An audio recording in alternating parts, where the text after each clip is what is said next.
Okay, perfect. All right, when Zori gets back, we'll just go ahead and start to go around, and I'm pretty sure Kristen's coming as well.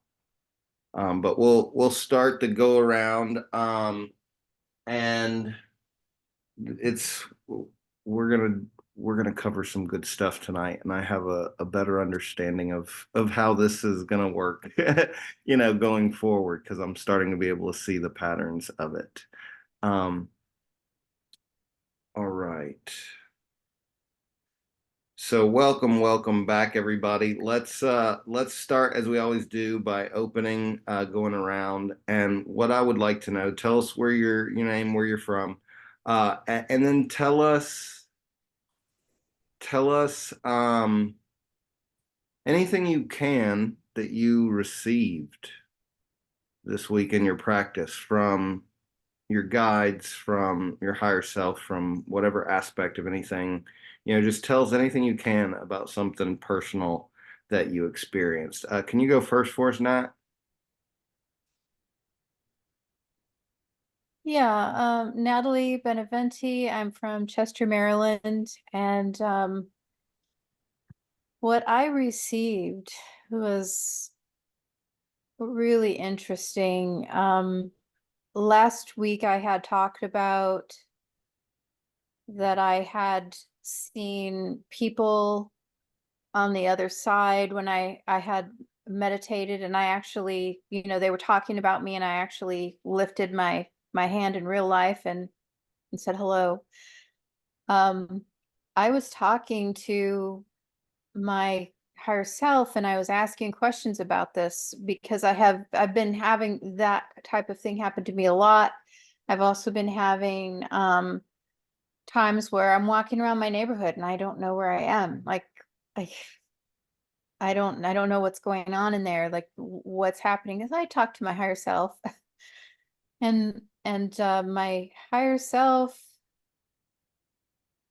told me that when I had that experience where I was noticing there was like a veil was very thin, and there were people on the other side talking about me, that I was actually in I had traveled to a different place and I was in another self, Mm. and I helped to get a message to my family who was around me that I was there.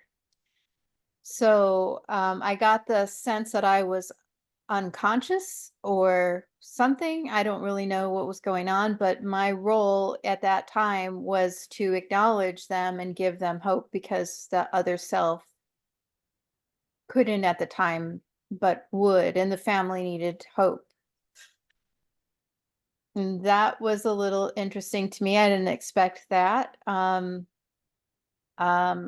it excites me because I never really focused on asking for travel, to astral travel, to go to other lifetimes, or I didn't think to ask for it because I thought that, well, that's probably really hard, and I'm just doing it. And so that was amazing. I've got a lot more, but I'm going to leave it at that. Thank you. Awesome. Thank you. That's a good beginner. We'll have more time. Thank you. Marvelous. Tell us where you're calling from and anything you can about what you received this week. Hello, everyone. Mary Velez, or AKA Marvelous, from Maryland.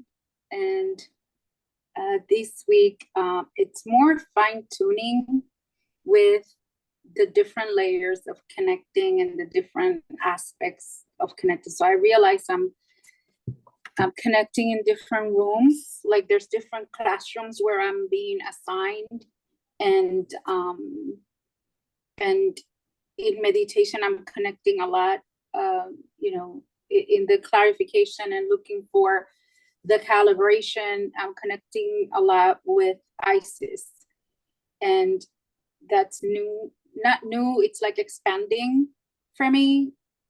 So I'm excited to see more about the classroom that's prepared for me there. And then I also noticed there's a classroom that was prepared that's connected to this group. And then there's another classroom. So I was trying to understand why so many classrooms, like where are we going and how many classes am I taking, right? But in kind of calibrating more, just understanding that, you know, the concept that we've spoken about this week that came up for me a few times was the doors, right? The doors, these doors that we go through, and each door has its own purpose. Each door brings you to a different alignment with yourself. And then, you know, the hallways are where we kind of recalibrate and just decide which door we're gonna go through. So I'm still calibrating in that aspect and trying to see how do I make it function to this experience and what's going to be the best way to use each classroom. So yeah, thanks, guys. That's where I'm at right now. Beautiful. Thank you. Yeah, we're going to talk about this construct, this sacred space, and what it really represents and how we can use it. Thank you very much. Zori, tell us where you're at and anything you got from your practice this week. Hey family, how you guys doing? Mhm. I hope you guys are feeling blessed today. It's such a beautiful day, but I'm calling from Georgia, Augusta, Georgia. And for me, so I had a really big experience. And I had an experience during lucid dreaming this week during taking a nap. And I know I felt things of this, like I know I had lucid dreaming and I get into a very lucid state, but this was so my mind and my body are like really beginning to, I guess, calibrate. Like they're really finding a connection because I'm starting to really be able to feel even like while I'm dreaming. So I had a dream, and just keep it short, it was a guy that I hadn't seen in a really long time. And I was at like this I did a rites of passage not long ago, but in 2015, and I hadn't seen one of the guys from the rites of passage, and we were like all in a hall. I mean, not a hall, like we were all in like she was on, one of the elders was on stage, but we were looking at her down, like kind of like a concert type of place where you go see a play or something, and or opera, and we were looking down at her, and I just looked to the side, and I was like, Olamide, is that you? I couldn't see his face, but I could see his energy, and I could see his dashiki and the things that he was wearing, but his face, it wasn't clear, but I knew it was him. And I was like, is that you, Olamide? And he just looked at me, and I just knew it was him. And I grabbed him, and I just poured out crying. But in that moment, I see I'm practicing with my energy and being intentional about how I'm focused on my energy and where it's how it's going out and how it's coming in.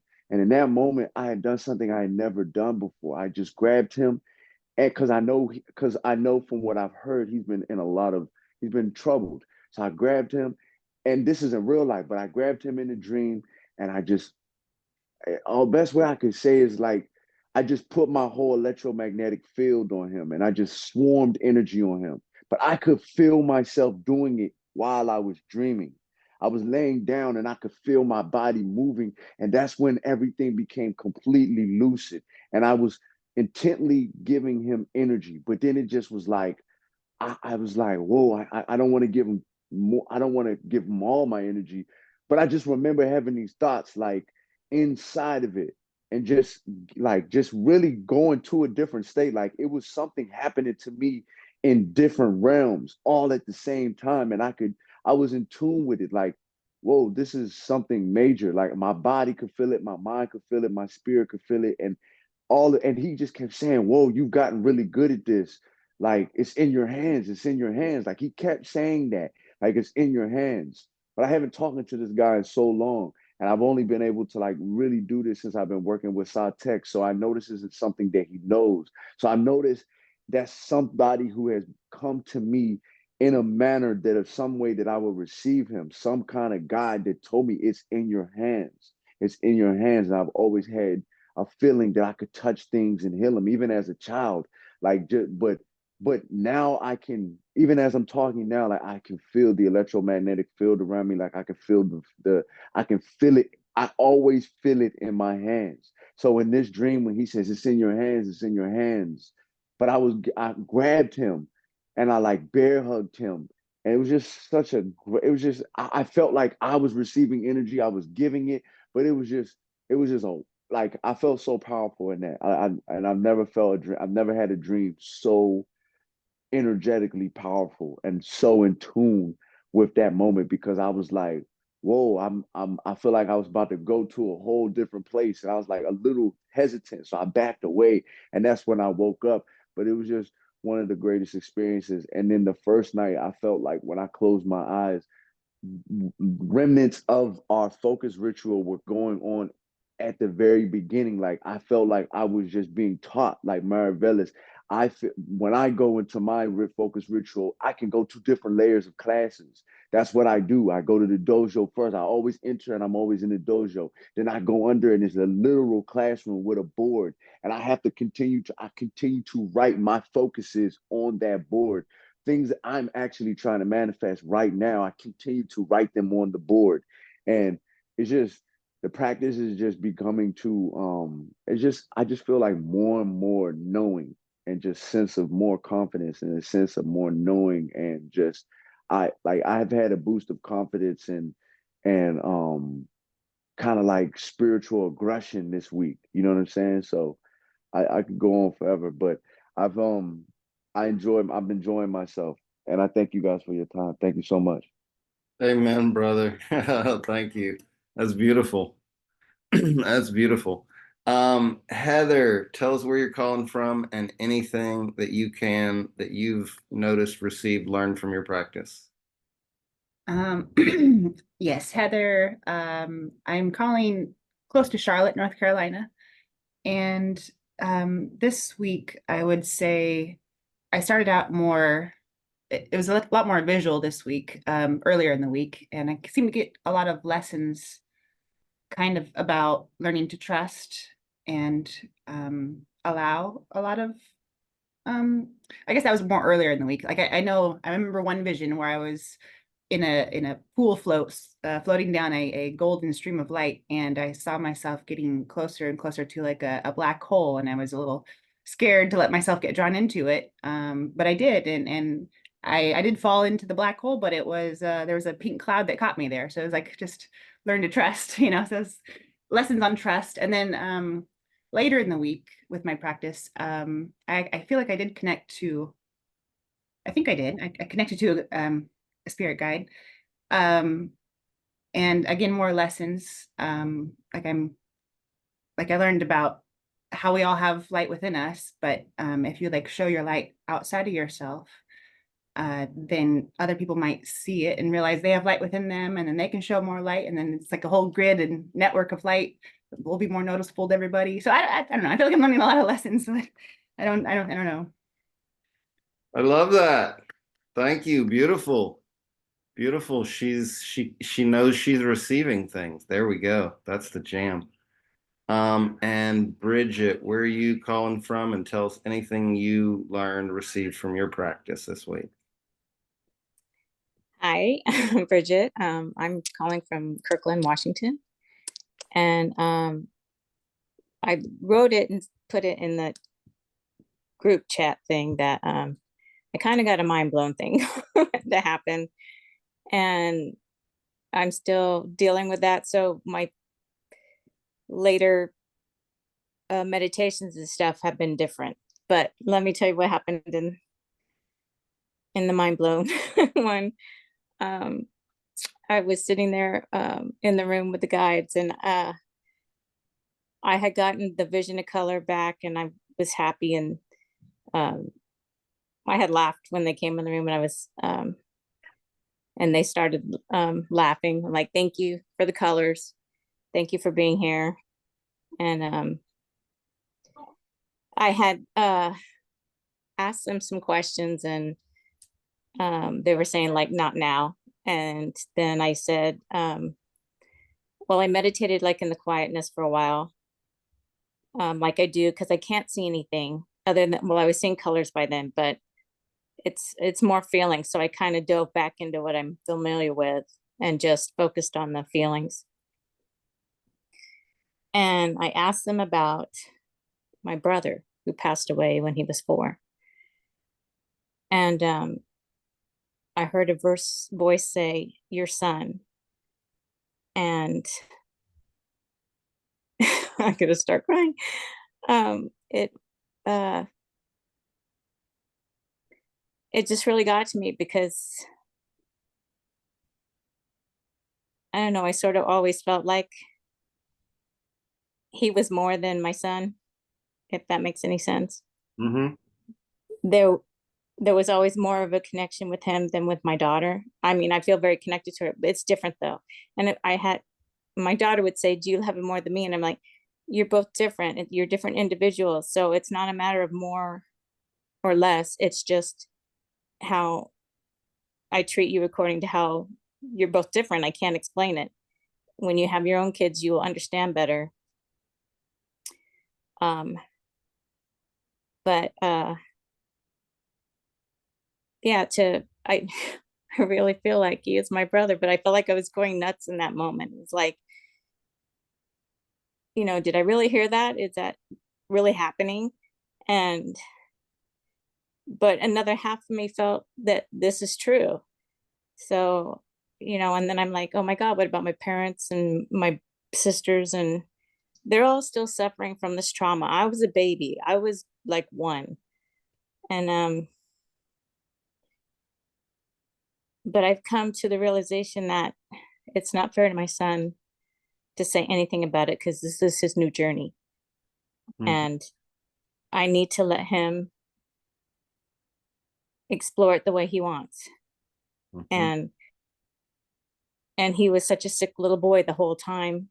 He was a baby, and now he's climbing mountains and falling with ice picks and doing all this amazing stuff. So I'm like, I can't say anything because I don't want to destroy his journey.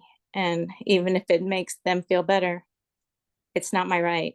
It's his personal journey. So yeah, so I get choked up. I get choked up when I see him now. It's like, and I can't say anything. So it's kind of hard. Mm-hmm. It's wonderful. It's hard. It's sad, and it's amazing all at the same time. It's hard to explain. There's just so many emotions. I feel sorry for everyone else, but yeah, I just can't do that. So now the past, I've done other ones. I've written some, but I haven't put them all on the thing yet. It's gone back to more of the quietness. I'm not hearing anybody really talk, but tons of sensation. It's more throughout my whole body, more like I feel like my brain is opening up, and then everything is just like buzzing, and my hands will get hot. I think I even mentioned one time the stones I was holding. I think it was when I was talking about learning about my brother, that when I came out of it, the stones were so hot and I was so hot that I had to put them down. But it's been amazing. Sorry, I'm downstairs in my bedroom. Everybody was here, and my husband's upstairs cleaning the mess. So thank you God for that. So yeah. Awesome. But Thank you, hon. That was beautiful. That's absolutely beautiful. And it was good. and I appreciate the emotionality of it, and I appreciate you not needing to project your truth onto your son. My mother was convinced that my son was her father, was my grandfather. And I was like, whatever, Ma. Like, sure, okay, sure, Ma, whatever. And then she put together a collage of pictures of my son with my grandfather when he was a child. And I was like, oh shit. Like he really looks just like him, like a Norman Rockwell, illustration or something. And so then I kind of saw her perspective a little more clearly. But she never talked to him about that, and I never talked to him about that. But the Yeah. value of it for you is beautiful in and of itself. And if there ever comes a point in life where he, gets on his own journey or gets spiritual, and you can share that sort of intuitive hit with him, it'll come up. But definitely don't project it upon him, and we have to be very careful about that. On Yeah. And that's why I don't say it to anybody else, because I'm afraid that they may say something out of their own Mhm, selfishness for themselves. mhm. So I'm just keeping it to myself and in my heart.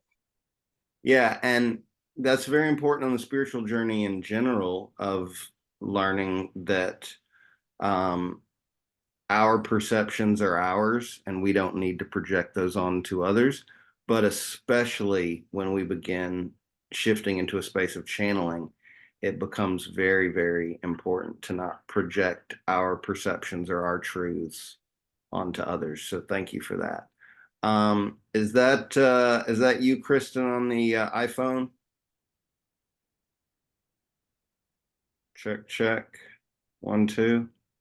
Yes, that's me. Sorry, I'm driving. Oh, okay. Well, I'll be joining in a little bit. It's Father's Day. I'm just leaving my dad's now. oh, okay, perfect. Then you can share with us whatever you got when you're not driving. Thank you for Well, when you can. Or I can chat now. That's fine. okay, go ahead and do it audio for us then. Whatever you received in your practice this week. Um, the major themes that have come up for me this week in practice is that a new gift is going to take time to develop. And it's like working muscles, right? So Mhm.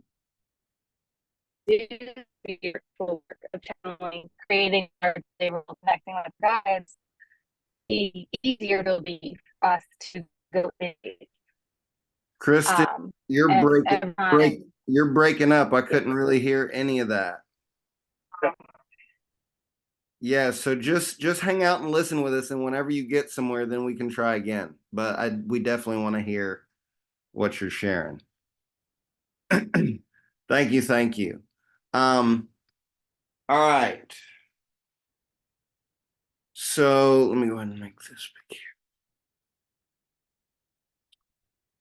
All right, all right. Welcome back, everyone, to the Council of One channel panel.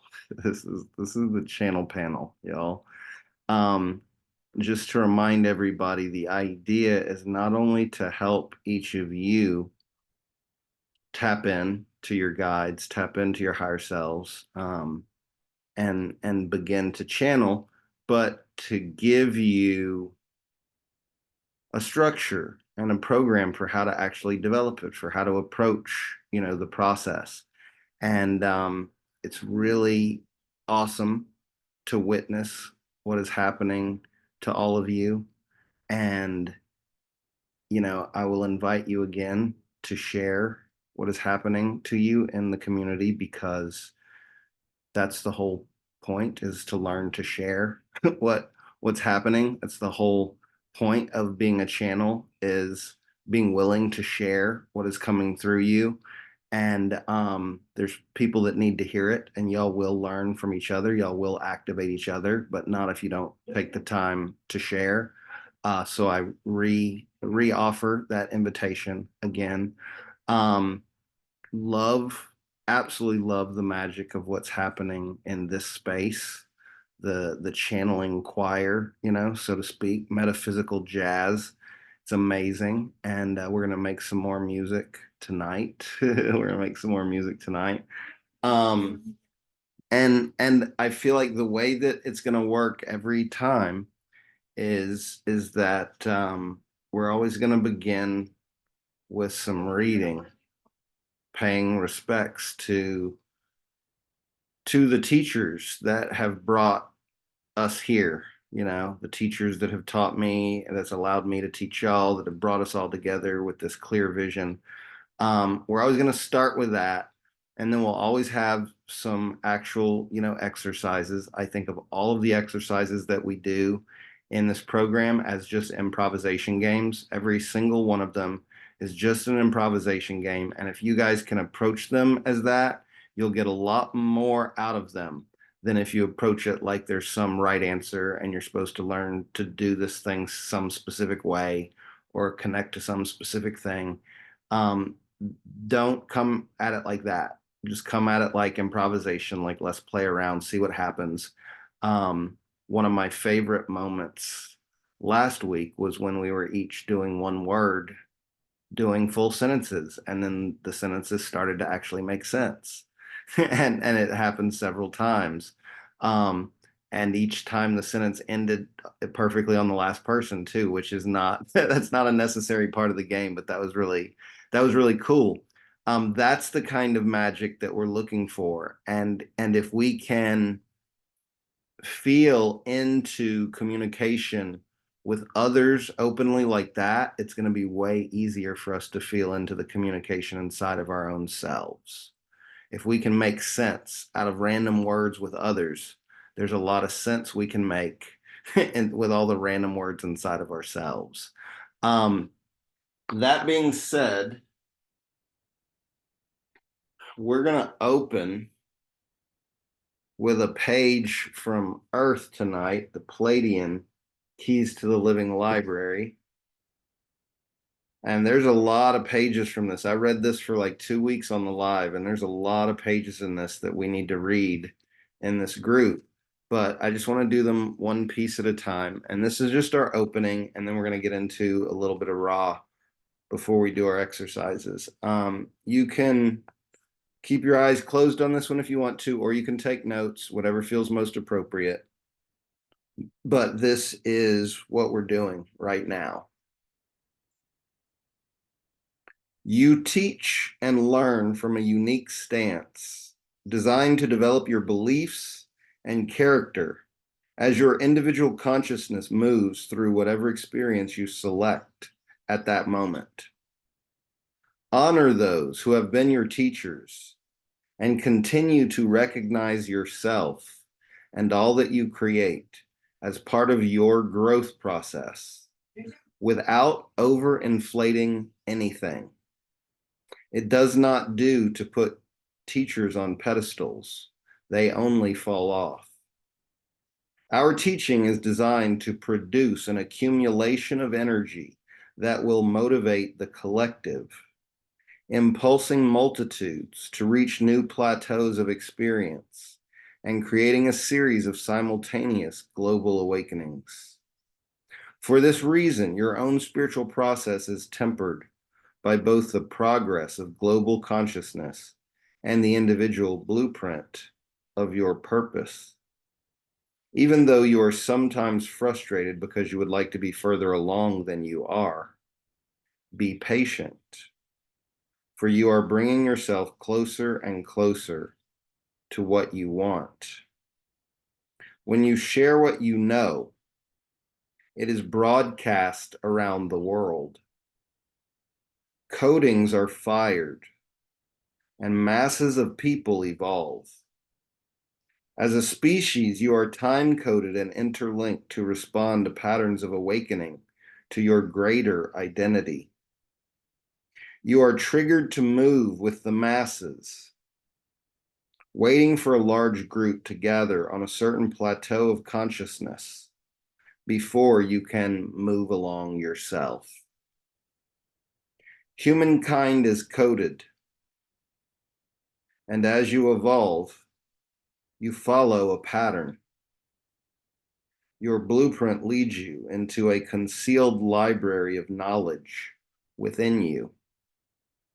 The gods who formed the earth planted devices called chronometers that measure the evolution of human consciousness. When enough people awaken and trigger the chronometers, new data is opened on the planet. It's like the millionth person walking through a turnstile and winning a prize.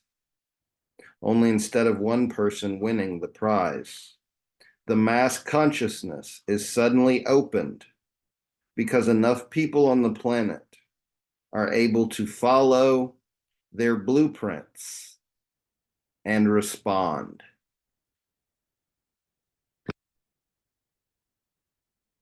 Thank you, Palladians. I would love to know if anyone has anything they would like to add to that. Any thoughts, any feelings, any questions?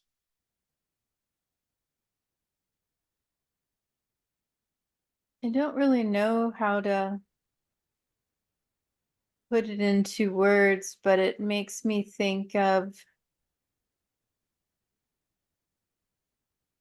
that we're coming to a point where our consciousness is becoming more one than we've ever been aware of before. Being here on Earth and living the way we have, or the way I was a year ago, kind of with blinders on and not knowing everything that's around, everything that's available to me, to all of us, is incredible. And just becoming aware of that makes me feel like it's bringing the minds closer together. And I'm starting to see why. I know that Satek, you've always said that all boats rise with the tide. That's about as close as I could really explain what I'm trying to say. But just because I'm aware that that's happening, I'm more aware of the common mind, if that makes sense at all. That's about as clear as I can get it. Thank you. I love that. For me, it was almost like a bunch of tuning forks. Each of us is a tuning fork. And as we begin to tune ourselves, others naturally begin to resonate with us. And this is just a frequency version of the tide thing you're describing. So totally. Thank you. Marvelous. Let me lower my head. So what I can hear clearly is so much compassion for, there's no rush to get anywhere because you're already there. There's no reason to question if you're not aware of this or that or the other. You are where you are, and things are being revealed to you piecemeal, because the human brain is what it is, right? So what I am hearing is a lot of compassion for where you are, and the way you learn, and how you tune your own, how the tuning forks work for you when you begin to understand that you are the tuning fork. And then you begin to understand how you vibrate with that, with the information that's coming through, and how it's tuning to you in multiple layers. And then it becomes a part of you to the point that you don't even remember the information, because it's just embedded in you. And then when that happens, you transcend to the next level of, or the next layer of the revelation, where you're like, then go through the same process. But within going through that process, you also begin to see that there's other steps or other waves, or like, it's not linear, it's not one way, but you begin to embrace it for all that is, and you stop questioning it and you allow it to be. Thank you, dear. Love that. Anyone else? This is what's happening right now. What it was discussing is what's happening right now as each of you learns to connect at deeper levels of yourself. You're not just affecting yourself, you're affecting everyone else. And our lights are like embers, and an ember can start a forest fire. You understand? Every single ember can start a forest fire, and every forest fire creates billions of embers. That's the game. That's the game we're playing. I have something. Can you hear me? Yes, ma'am. Thank you. Hi, this is Kristen calling in. This was revealed to me during the week in my meditation. Are you all familiar with Light Bright? The The 80s toy toy, that you yeah, plug yeah. in. So I saw the world as a globe, and every person who got turned on was a color of light. Mm, Our entire globe lighting up because we're all lighting up. I love We're that. seeing like the pings of our energy. It was so beautiful. And so I got chills when I was listening to the Palladians. I'm like, oh, thank you. Thank you. Confirmation. Everything is at divine timing, right? We can rush our journey, but then we're missing the whole growth of our journey. Mhm. So there are important lessons that we need to learn along the way in order to unlock or to activate these key codes within us. Amen. And we're always unlocking them, y'all. We're always unlocking them. Like that's like we can't not grow. It's just a question of which direction we're growing in. You know what I mean? Thank you, Kristen. Okay, so most of you know the law of one. You know, that's been a basis of, the last several years of my journey. It's the basis of everything that I teach. And Ra is the head of the head of the Council of One. They're the first seat at the table. And so I'm slowly going to introduce you all to the most important components of the Law of One. I do, as much as I love the book, I do feel like there is a lot of things that complicate the idea that is attempting to be shared. And so rather than try and communicate all of the random things that they do in the book, I want to condense them to the most important elements for y'all. And we're only going to do a little bit each time, each week. Okay. And so what we're going to talk about tonight is light versus darkness, the path of light versus the path of darkness.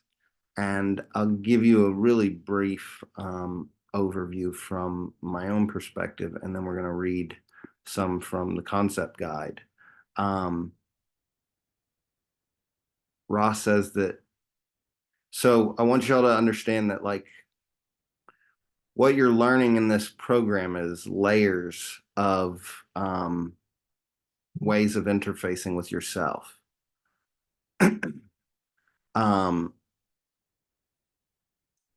Your breath work, your focus ritual, that's an interface. Your sacred space, that's an interface.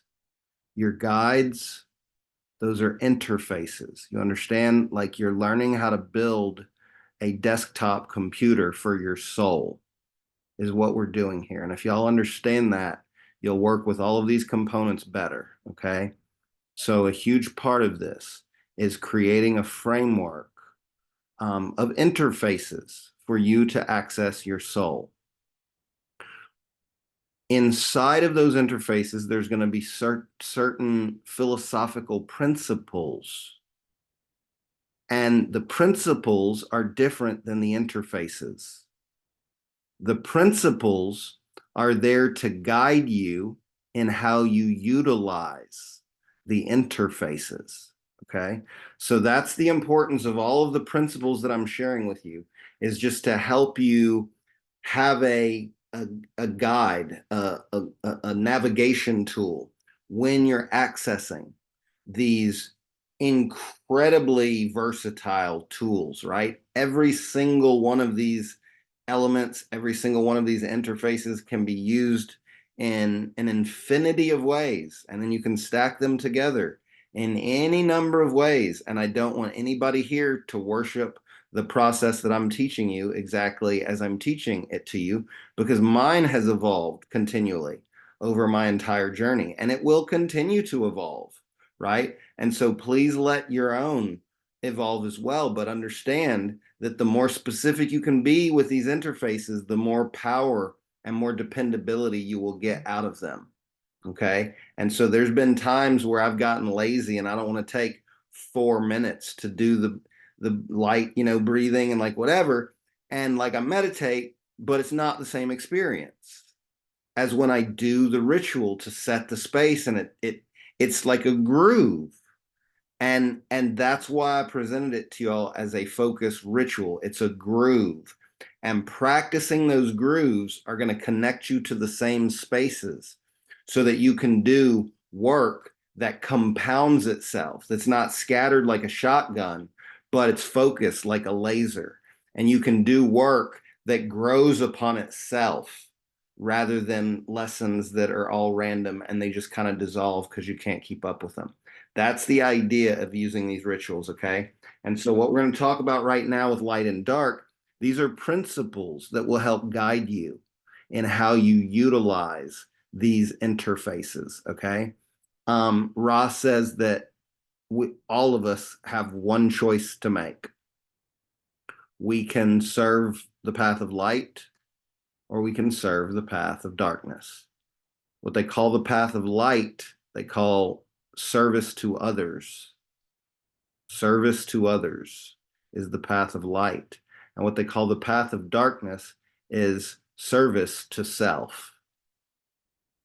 And they say every single being has to make this choice for themselves. No being is all light or all dark. We all vacillate between the two. We're all predominantly on one side or the other, but everyone vacillates. And this is very important to understand that right after they say that you only have one choice, serve the light or the dark, they also say it doesn't matter which one you choose. They say it doesn't matter which one you choose because either way, you're still going to serve source. They say anything you do is going to serve source. They say you cannot not serve source. But they make it clear that the path of light is easier and shorter, but the path of darkness is longer and more difficult. Why? Because the path of light believes in love, and it has trust, and it has family, it has support. The path of darkness doesn't believe in love. The path of darkness doesn't believe in source, and there's no trust and there's no support. It's a very lonely path. And they said, but it's your free choice to make it. Okay. And so what we're going to do is we're going to dig in to what these paths really represent for us. And this theory, this framework structure will inform you as you go forward working with these interfaces. If anybody's keeping up with the readings, this is the concept guide and it's page 279. It's called Service to Others. Service to others. You can close your eyes or take notes, whatever feels most important for you. In the course of third density, there is a choice to make regarding how one will love, how one will serve, and how one will relate to the free will of self and others. This choice determines whether one will absorb the energy of others for selfish gain or radiate to others in free giving. Of these two available choices, the Confederation calls the positive or right-hand path service to others. This path and its counterpart, service to self, first diverge from one another on their respective relationship to free will. The student of the positive polarity undertakes a long journey to polarize their consciousness in service to others.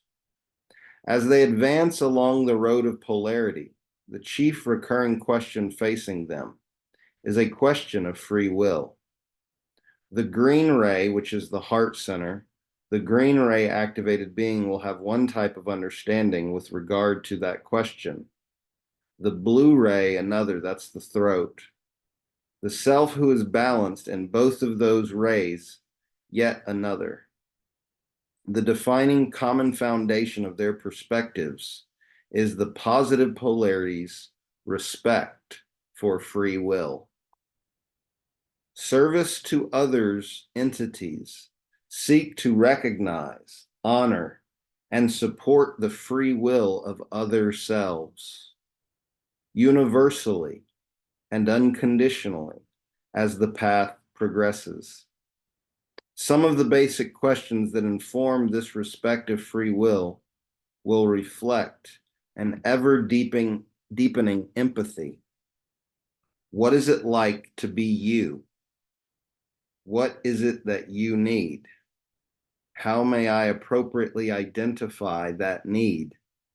And whether intuited or articulated, how may I respond to the need? This is Ra. We can suggest an attempt to become aware of the other self as self, and thus do that action which is needed by other self, understanding from the other self's intelligence and awareness. It is a delicate matter to be of service, and compassion, sensitivity, and an ability to empathize are helpful in avoiding the distortions of man-made intelligence and awareness. Each entity has its ways of viewing and learning from the illusion, and each processes catalyst using unique circuitry. Thus, what would be an improper distortion with one entity is proper with another. It is our feeling that to be each entity which one attempts to serve is to simplify the grasp of what service is necessary or possible. This is back to the writers of the book. The positive polarity increasingly recognizes the sovereignty of all beings, seeing that it is the sacred right of each other self to author their own journey. In that light, the positive polarity seeks to support the choices of the other, while never, insofar as circumstance makes possible, infringing upon their free will. Indeed, desire to avoid infringement defines the boundaries of the positive polarity's service. I'm going to say that again. Indeed, desire to avoid infringement defines the boundary of the positive polarity's service. Out of a desire to avoid infringement of free will, those of the service to others path await the call for service, recognizing that service can be offered only insofar as it is requested. What constitutes a call to service? What is the best way to meet that call? These are the studies of a service to others entity as it advances through lifetimes and densities. I got a couple more lines from Ra. It is impossible to help another being directly. It is only possible to make catalyst available in whatever form. The most important being the radiation of realization of oneness with the Creator from the self. Less important being information such as we share with you. To aid the self in polarization towards love and light is to aid the planetary vibration. The best way of service to others is the constant attempt to seek, to share the love of the Creator as it is known to the inner self. This involves self-knowledge and the ability to open the self to other self without hesitation.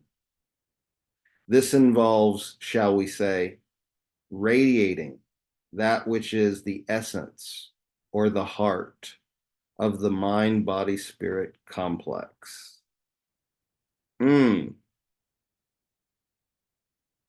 Nice. And then we've got service to self. Service to others versus service to self. There is a seeming paradox to be balanced and appreciated when the two polarities meet. The core of the service to others path is the respect of the free will of all other selves. The core of the service to self path is the non-recognition of the free will of all other selves. Each polarity offers the other polarity its service. The positive polarity accepts. The negative polarity controls. The positive polarity desires freedom for all beings. The negative polarity desires enslavement. As examined in 24:4 through 10, if those of the positive polarity completely supported the free will of those of the negative and then accepted the negative service, they would be negating their ability to polarize and serve others. That is, those of service to other would be accepting manipulation and enslavement and would thus find themselves under the heel of those of the negative polarity many of us have. In other words, whenever a positive entity does not martyr itself to a negative entity's free will, but instead resists, we seem to have a paradox. The following excerpts speak to this dance. Here the questioner attempts to grapple with a way to serve the fifth density negative entity bent upon controlling, or barring that, exterminating the light of the raw contact. Questioner, how would we solve this paradox of two oppositely polarized, mutually exclusive objectives? Ra says, consider, if you will, that you have no ability not to serve the Creator, since all is the Creator. In your individual growth patterns appear the basic third density choice. You do not have merely two opposite requests for service. You will find an infinite array of contradictory requests for information or lack of information from this source if you listen carefully to those whose voices you may hear. This is all one voice to which you resonate upon a certain frequency. This frequency determines your choice of service to the one Creator. A portion, seemingly, of the Creator rejoices at your choice to question us regarding the evolution of spirit. A seemingly separate portion would wish for multitudinous answers to a great range of queries of a specific nature. Another seemingly separate group of your peoples would wish this correspondence through this instrument to cease, feeling it to be of a negative nature. Upon the many other planes of existence, there are those whose every fiber rejoices at your service, and those such as the negative fifth density entity who wish only to terminate the life upon the third density plane of this instrument. All are the Creator. There is one vast panoply of biases and distortions, colors and hues in an unending pattern. In the case of those whom you, as entities and as a group, are not in resonance, you wish them love, light, peace, joy, and bid them well. No more than this can you do, for your portion of the Creator is as it is, and your experience and offering of experience to be valuable needs be more and more a perfect representation of who you truly are. Could you then serve a negative entity by offering the instrument's life? It is unlikely that you would find this a true service. Thus, you may see in many cases the loving balance being achieved, the love being offered, light being sent, and the service to self-oriented entity gratefully acknowledged, while being rejected as not being useful in your journey at this time. Thus you serve the one Creator, without paradox.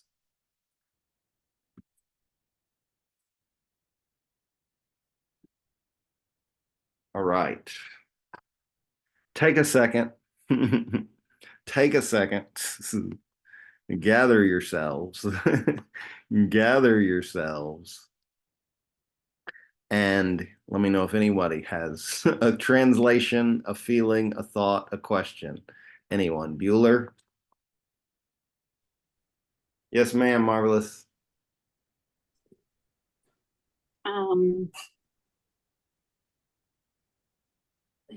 It's like that, live and let live, live and let live. There's no reason to try to convince anyone who is in their state of being, to be who they're not. That goes against me. If I'm being honest with myself, I'm not here to convince anybody of anything, and if you want to live in destruction and whatever, that's what you're here for. And obviously other beings volunteer to help you play that game. And from that understanding, right, from that layer of understanding, but from the human mind understanding, it just kind of creates a war within itself if we begin to try to control other people, control them not to fight, control them not to do the things that I wouldn't do, right? But it's just understanding that just live and let live. There's no right or wrong. It's just an experience, and your free will is yours to have. Mine is mine to have. And I'm not gonna play your game, and you're not gonna play mine, but that's all right. You'll be over there, I'll be over here, kind of deal. And also looking at it from the Christ consciousness perspective, in which you observe the other as yourself with compassion and love, in the understanding that in the end, they're one with you and you're one with them. And as you see the darkness or the polarity of you, they see it within you. And when they recognize it within you, when you recognize yourself within them, I guess it cancels each other out. And then that's where we balance. But whether it's intentional or unintentional. Yes, ma'am. Thank you. And one of the pieces that hit me really strongly is this, I say this a lot on the live, you can't fight darkness, y'all. If you try to fight darkness, you feed it. You feed it. And when you're fighting anything, you're trying to manipulate it. You're trying to control it, And so it's very important to see in our own actions, are we trying to manipulate someone, or are we honoring their free will? It's very important to the heart of our own journey, to the heart of our own evolution. Because the more we feed off of others, the more we try and control others, the longer our evolution takes. It's not that it's a sin and you're going to go to hell for it. It's that you're taking the long way by attempting to take away someone's God-given right to their own free will.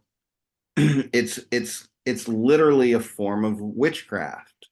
It's a form of vampiric feeding on conscious energy. I'm attempting to control you. Very important to understand and remember that. Thank you, Marvelous. Anybody else? Bridget? I felt like this was talking directly to me and what we were talking about before.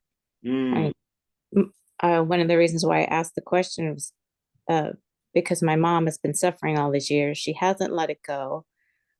And I've been wanting to help her and heal her. And now it's like the paradox paradigm. I can't help and heal her because I can't do the other thing. Mhm. So it's I don't know, but somewhere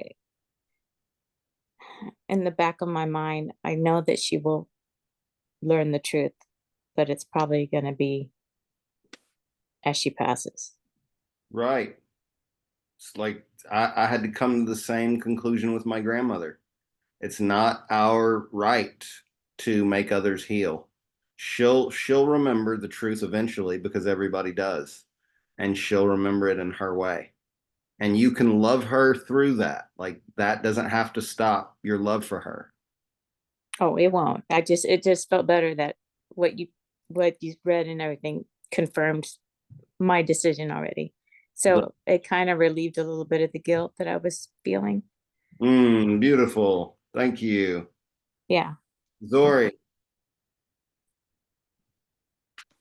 So it just as Bridget was talking, it just makes me think about how, like, I always say that everybody's on their own journey. Like we're all on this journey together, but everybody has one, like, I have my choice. You have your choice. I can only choose my choice. My mom has to make her choice. My son has to make his choice. My daughter has to make her choice. My wife has to make her choice. Like, I can only do the work for me. The only one that can do the work for me is me. So the only person that it just allowing myself to have free will, allowing myself to take a step back and say, hey, you are like, with the service to others or service to self, like, I have to remind myself that although I'm here to help people, I can't save them. I can't do the work for them. I'm here to plant seeds. I'm here to inform. I'm here to motivate and inspire. I'm here to share. I'm here to channel. But at the end of the day, I can only do the work for me. So if I'm doing the work, I am doing the work for me is the work of others. And because I have to find my, I have to accept and to allow myself to manifest my own free will. So what do I actually want? What is my intentions? What am I trying to get out of this? What is my purpose? Like, I have to figure those things out. I can tell you, you can go down here and do this, that, and the third. And there's a man down there who will tell you everything. But you have to go down that journey to find that man. You know what I mean? Like, so there's a man inside of you, or there's a woman inside of you who can give you all your answers, but only you can sit down and dive into that, dive into you. You know what I mean? So I just find it like, Sautek knows that this free will piece has been coming up in my life, and just allowing myself to be happy, allowing myself to be light, allowing myself to be joy, allowing myself to let go, allowing myself to forgive myself, allowing myself to accept myself. Like, you have to allow yourself to have life. It's a choice. And it's, I know they always, it's as simple as that. It's easier said than done, but it is a choice. When somebody says, are you going to jump off this cliff? It's a choice. You're either going to jump or you're not. You know what I'm saying? So everybody has to decide whether they're going to jump or not. And it's, it's just something, it's kind of like the hardest concept, you know what I mean, to grasp hold of, because you as your mother, or you as a mother, you want your children to be safe, and you want your children to be educated, and you want your children to be healthy, but it's up to them to come here and decide what they're going to do here. There's nothing my mom could have said for me to make a different decision. Nothing. I knew so early on what I wanted from life. I was like, I'm going to go get it. I didn't have a lot of guidance getting it. So I went through a lot of things that my mom didn't want me to go through, shit that I didn't want to go through, but it made me be who I am now. And it just, like, I went through a lot of scary things, yeah, but that's the experience I asked for. You know what I'm saying? And luck, I'm graced enough to still be here and talk about it and share, but it's just everybody has their own choice. And it's a hard thing, especially as a parent. I know, I have 3 children, so it's just like I don't have any control over any of them. And that's a very humbling thing to understand. My son, I realized this when my son came home sad one, like, years ago, and I couldn't make him happy. And I said, whatever he's dealing with, he has to make himself happy. I can only give him certain tools and guides, but he has to make himself happy. Whatever's bothering him is bothering him, and it has nothing to do with me.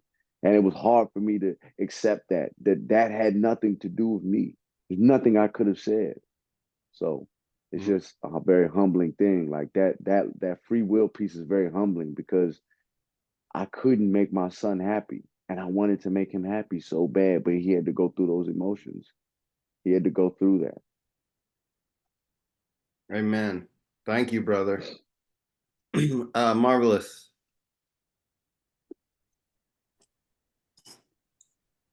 I really appreciate that statement, sorry, allowing myself to have free will.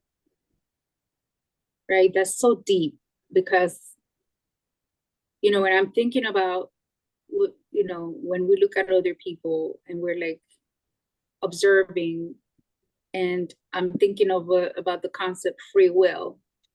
Do I really have free will if I'm coming from a state of deep confusion?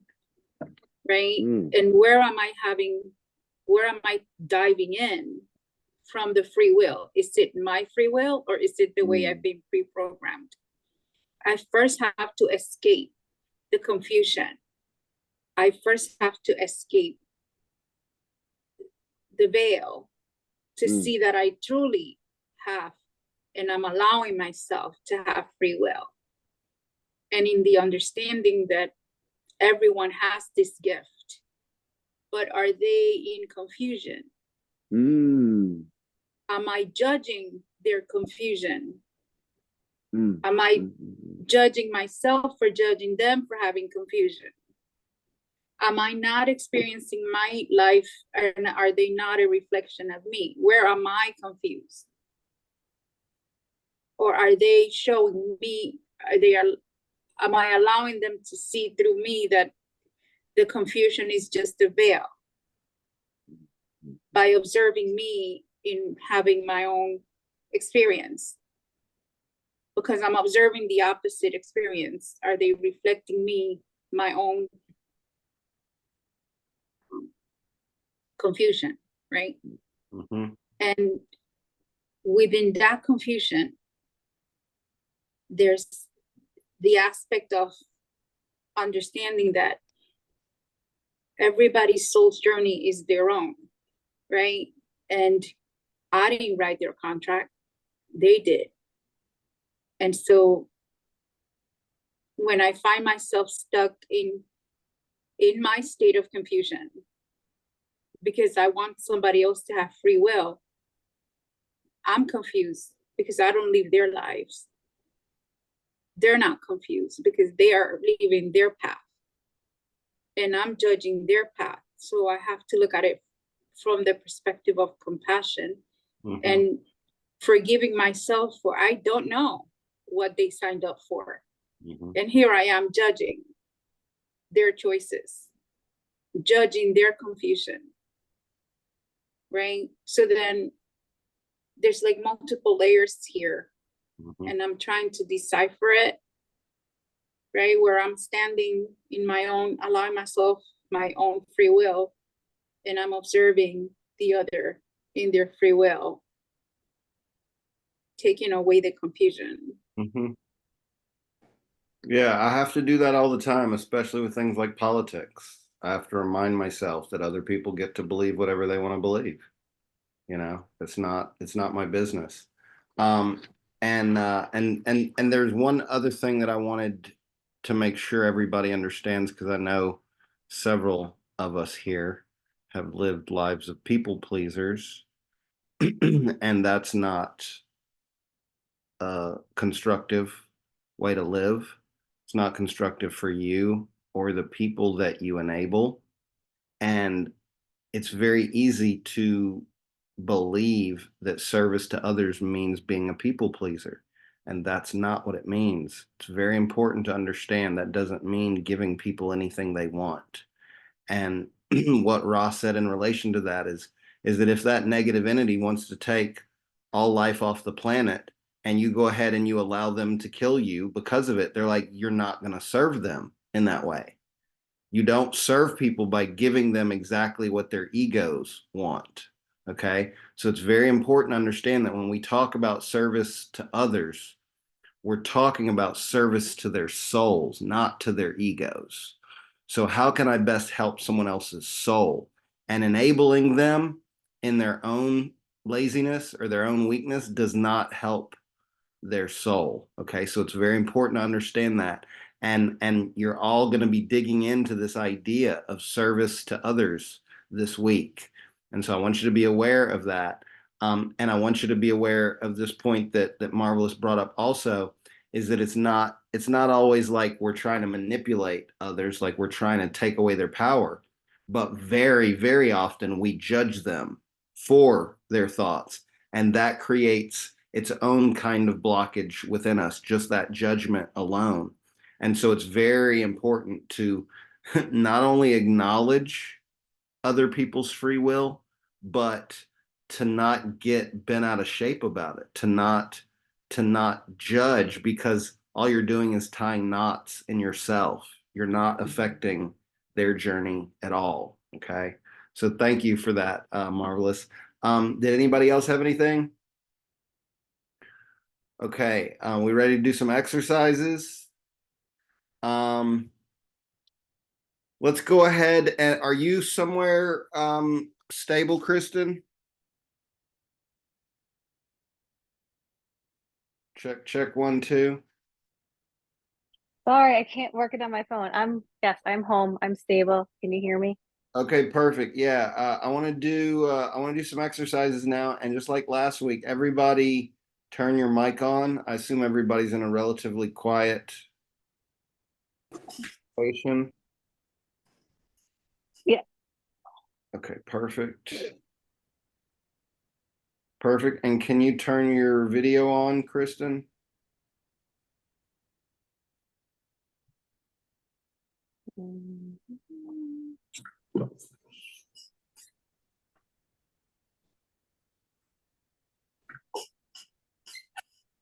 Okay. So, want to remind everybody that all of the exercises we do here, they're just improv exercises. And the whole game is to just let ourselves express, to let ourselves get out of our head and express. We're going to start by calibrating. So everybody sit up straight. And normally I have everybody's mics off for this, but I want to see what happens if we do it with everybody's mics on. We're going to do 3 ohms. And once again, it's not important what you sound like, but pay attention to the feeling of it in your body. Pay attention to what these waves are doing in your body. Deep inhale. Oh.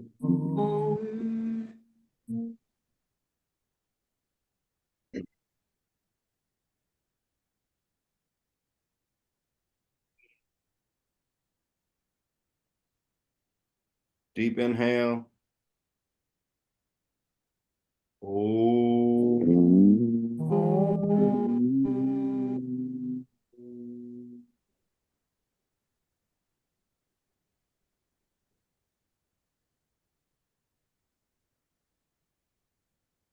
One more deep inhale. Oh.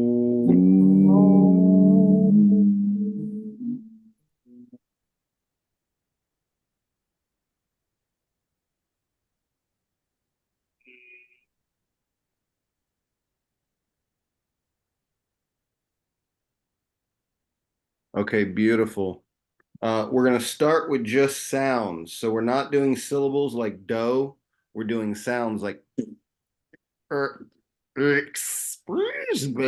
right? Like sounds, not syllables. Ready? We're just going to do one sound at a time. I'll go first and then I'll call each of you out. Bridget. Zori. Heather. Nice. Kristen. Marvelous. Nice. Natalie.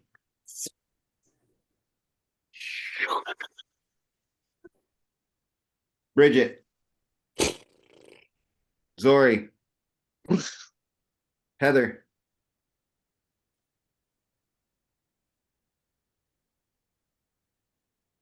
Did you make a sound? Yeah. Okay, I didn't hear it because the I think I didn't turn the musician thing off, so I couldn't hear it. Sorry, but good job. Whatever it was, good job. Kristen. Nice. Marvelous. Nice. Natalie. Awesome. Now we're going to do two sounds. Still sounds, not syllables. Bing! Bridget. Whoop. Nice. Zori. Nice. Heather. Beautiful. Kristen. Nice. Marvelous. Wooka. Nice. Natalie. Zibum.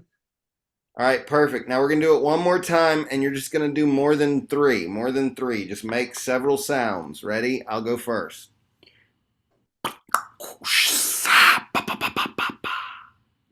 Bridget.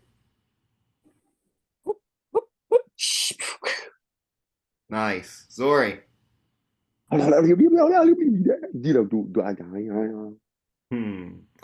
Heather.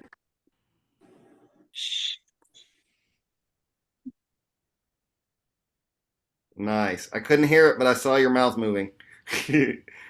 Kristen. Nice. Marvelous.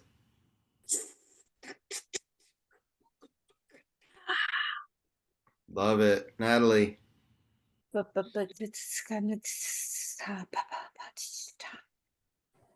Beautiful. Thank you. Thank you. See, it's easy. You just let yourself be silly. That's all we got to do. Now we're going to do it with light language. So now we are going to do syllables. We're going to start with one syllable at a time. I'll go first. Dong. Bridget. Ooh. Nice. Zori. You. Thank you. Heather. Do. Nice. Kristen. Oh. Nice. Marvelous. Natalie. The. Paul.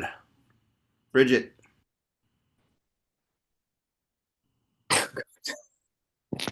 That was a sound effect.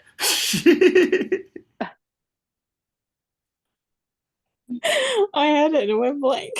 That's all right. Give us one. All right. Say it again. I said a bite. Nice. Zori. T-O-Y. Heather. Shook. Nice. Kristen. Purete. Beautiful. Marvelous. Sakalata. Natalie. Ainakane. Beautiful. Now let yourself just make several syllables. Doesn't matter how many, just do several. Bon la cotona. Bridget. Dakawu. Nice. Hey. Sorry. Si si mi wa kote mi wi. Thank you. Heather. Mm. Mm. Sorry. Shugamakasunas. Awesome. Kristen. Y Canada sira autonomo haye. Nice. Marvelous. Rakata una. Astarakati. Beautiful. Natalie. Villa ainaki shamai ke shamana inana. Gorgeous. Now we're going to do it one more time. And this time I want you to say like a whole paragraph. I want you to give just imagine actually communicating an actual sentence. Okay. like, 3 sentences is a paragraph. Don't like, you don't need a book report. All right, I'll go first. Here we go. Un de la manakoto ochutuke. Samano de bulo olo nata pu. Seko shetananalala po onutukuta. Bridget. Takate u si uname. O kupo se tame. Beautiful. Zori. Iowa mo tisia mia kwata mie sha wu yamata yawa. Sha wati shama kwata ma wo yamati shama wi mama ya sha wa ko yamati shama yawo yamati yawa. Shia wati. Thank you. Zori's got a Chinese Jamaican. Love I it. feel it in my head. Yeah, that's great. I love it. Heather. Guna mokise atukush fuene kupoya sinkato e mekesa tukuno e himekis ugoe nukunas. Tuge baka ne fue que tasa maganuka tangas. Good So job. proud of you. Yeah, nice. Great. That's Love awesome. it. Beautiful. Kristen. I shinana si ka hu kurete sena I fanana harie I mana kosa. Beautiful. Thank you. I love the drop at the end. Marvelous.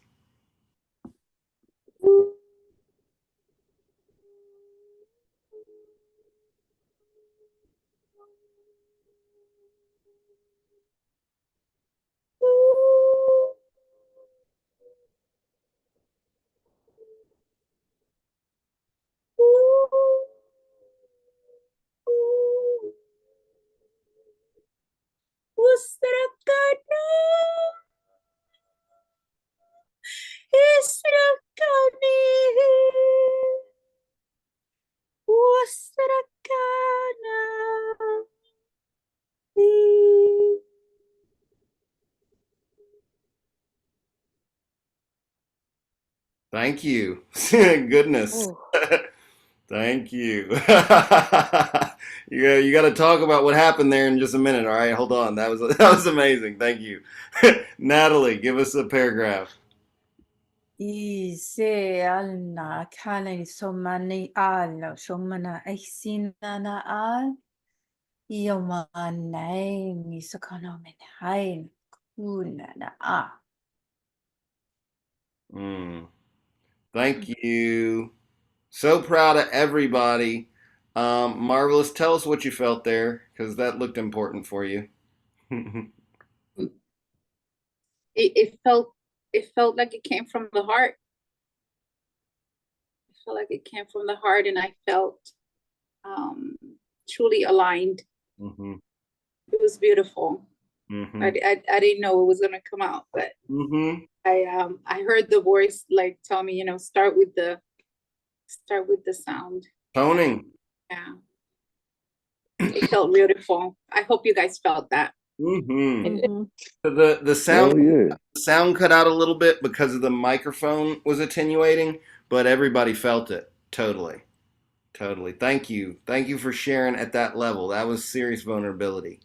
And thank everybody. So proud of all of you, and I want you to pay attention to the state that it puts you in, to just be nonsensical for just a couple of seconds. It changes the way you engage in your consciousness. And I want you all to understand these are actual light codes, and they do actually change your genetics, your DNA, your mental neural networks. Like, they actually affect you. And the more you let yourself work with it, the more keys you will unlock, the more locks you will unlock, whatever, inside of yourself. Yeah, Zori. This is probably from all the practices and exercises that you've given me, this is probably the one that I practice most because I can do it like really whenever for real. So I just I'm kind of like getting to the point where it's like I'm bilingual, where I go in and out of it. You know what I mean? Like and it's just the same voice that comes every single time when they're saying, and I'm like adding to the syllables or adding to like the different just the grammar of it, like I'm adding to it, but some of the same stuff is continually to come. And it's the same kind of feeling. I really find that that's one of the more explosive practices from you to me. It's just because it's just what it does for me. You know what I mean? I love to speak. So I just go off and rants. Well, I'm doing it for 10, 15 minutes at a time, man. And just especially if I'm in the car by myself, just going. Cause I'm trying to familiarize myself with it and remember those characters. You know what I'm saying? And I always felt like there was some correlation with me and being Chinese or Asian or something. Like I just always felt that in my whole life. And then just I don't know, it's just something that just comes to me. And that's just how my soul wants to sound. It's just crazy. It's just the same voice every time. So I Mm-hmm. really enjoy that practice. Like I really enjoy that practice. Love it. Mine almost always starts off as a old Native American dude, and then sometimes it goes into like Portuguese and French, and like I heard a couple of dolphins in here, today. So like I'm always paying attention to the frequencies, and then I can tell when it goes into like otherworldly shit because there'll be syllables that we don't really hear, Mm, planet, as well, and those are awesome as well. So please remember, y'all, you are literally spell casting with frequency when you're doing this, and all you have to do is set your intention in the beginning, know what you're going in for. I'm connecting to my guides, I'm connecting to my higher self, I'm searching for guidance on this, I'm searching for guidance on that, I want to heal this, and then let it do its thing, and it'll lead you wherever it leads you, and you will never regret it. Make sense? Anybody else? Light language, it will change your life. Okay. Before we do our meditation tonight, I want to give us a little bit of space to do a round robin again. So everybody, uh, turn your mic on. And I want everybody, if you have something to write with, you can go ahead and write it down. If not, just get it in your mind. I want everybody to come up with one question right now that you would ask if you were sitting in front of Ra or Abraham Hicks or Seth or anybody of that ilk. Write down one question you would ask to them right now. Do, do, do, do, do, do, do.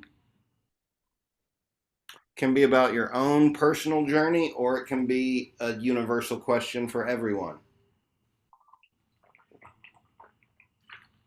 I always start out going, what do I need personally? What am I looking for? What am I missing? Where am I trying to go personally? And then I look for universal questions.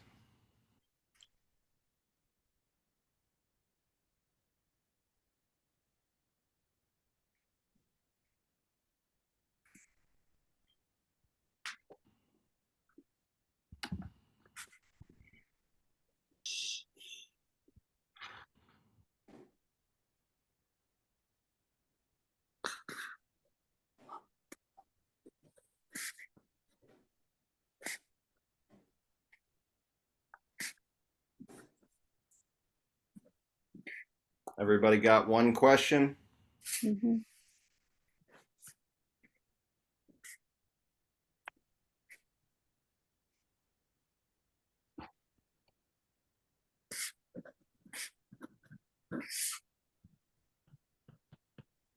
Learning to find questions is an important part of this journey, y'all.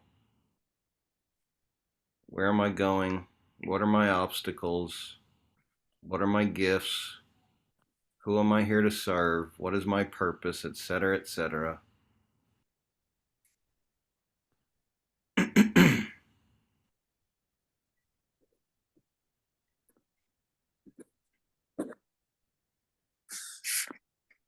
Everybody got one?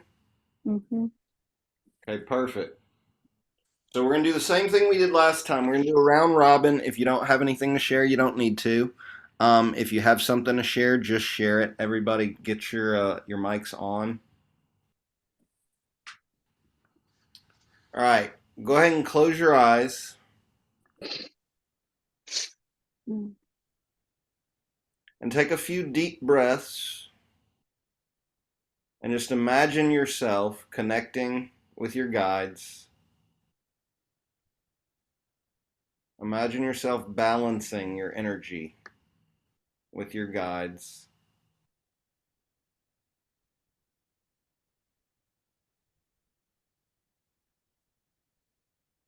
Feel their presence.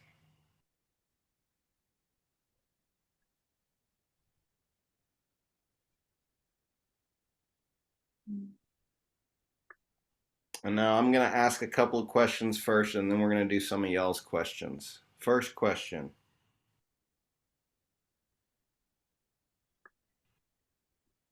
How can one figure out who they really are?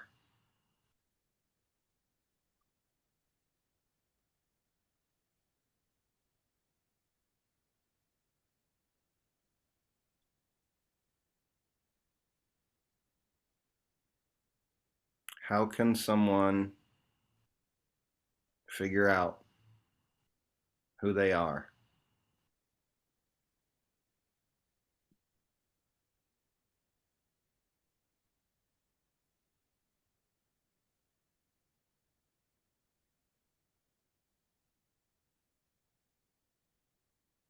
Any shares?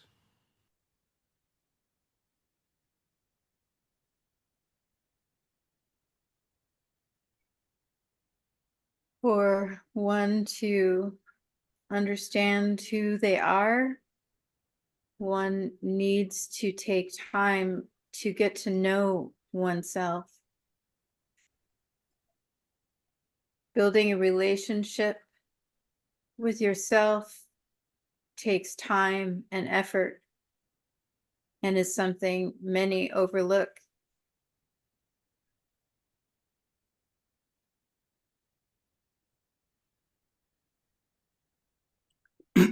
Why are we all so afraid of going inside of ourselves?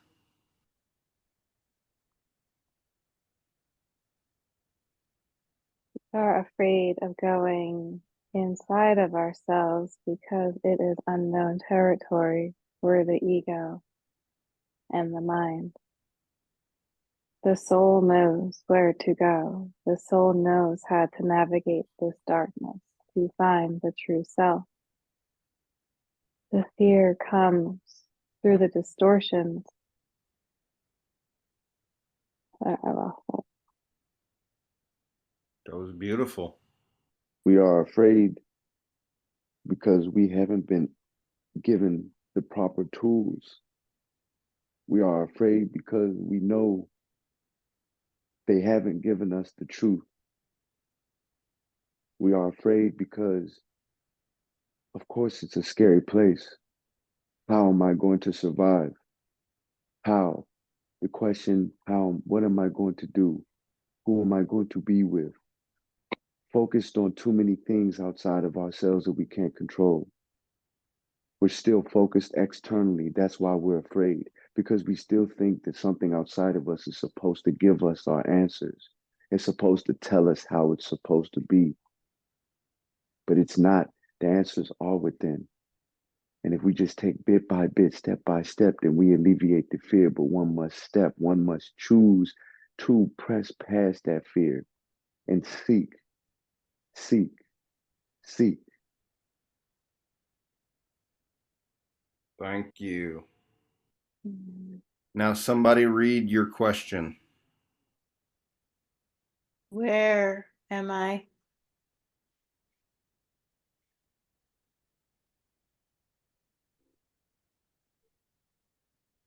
Anyone? You are everywhere. You are everywhere, everything at once. but you see, you're here in this mind. In this mind is where you see the rest of the self. Mm-hmm. Mm. You are here and now as you have always been. This is all you will ever have, is this moment. Right here, right now.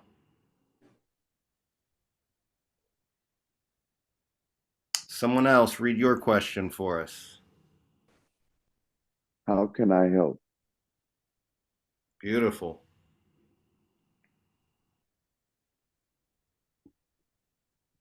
You help by being here.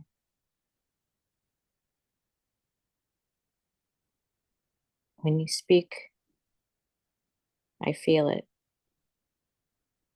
in my head and my heart.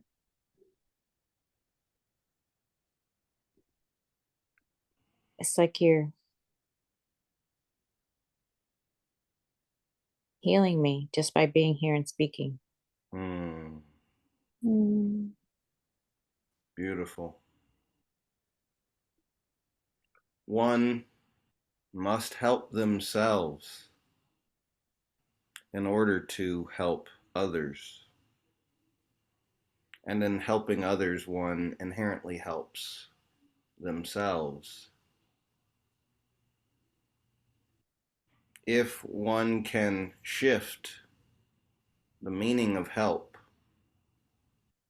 to fully accepting and embodying one's own experience, you will find help in every moment and every experience.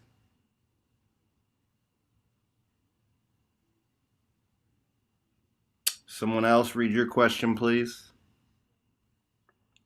Am I How doing? do I, sorry, No, go ahead. go ahead, Bridget. Am I doing enough in my practices to get where I want to be?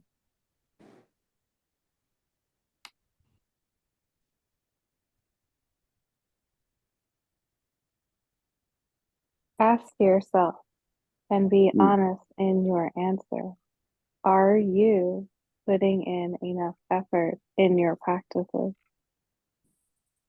Do you feel you are doing the work? The answer is yes, and you are on the right path. Every Mm. day is a different day. Some days you may have more time to dedicate to your practices, and other days you may have less time, but this still all benefits the practice as a whole. What does the word enough mean to you? Mm. There could always be more, Mm. and there could always be less. At what point do you believe anything is enough? Mm. There is no imaginary line you must hit. The question is, are you giving yourself enough of your own attention? Mm. And you are the only one who can answer that question.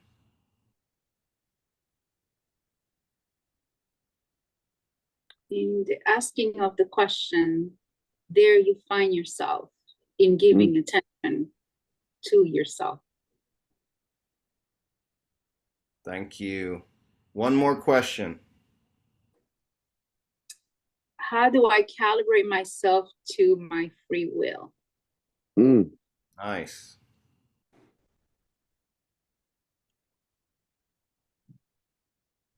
Set your intentions in practice.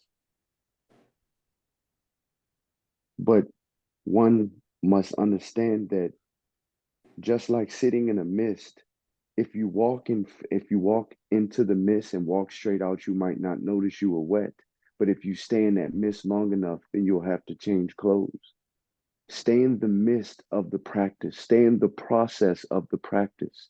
Set your intention and then put your foot forward and continue to put another foot forward and then put another foot forward and then another foot forward. If you stop here, you only will get what this of free will has. Remember, there's always another level. There's always another a higher level of existence or a lower level of existence. Get to that next level by continually devoting yourself to the practice and the intention of the practice.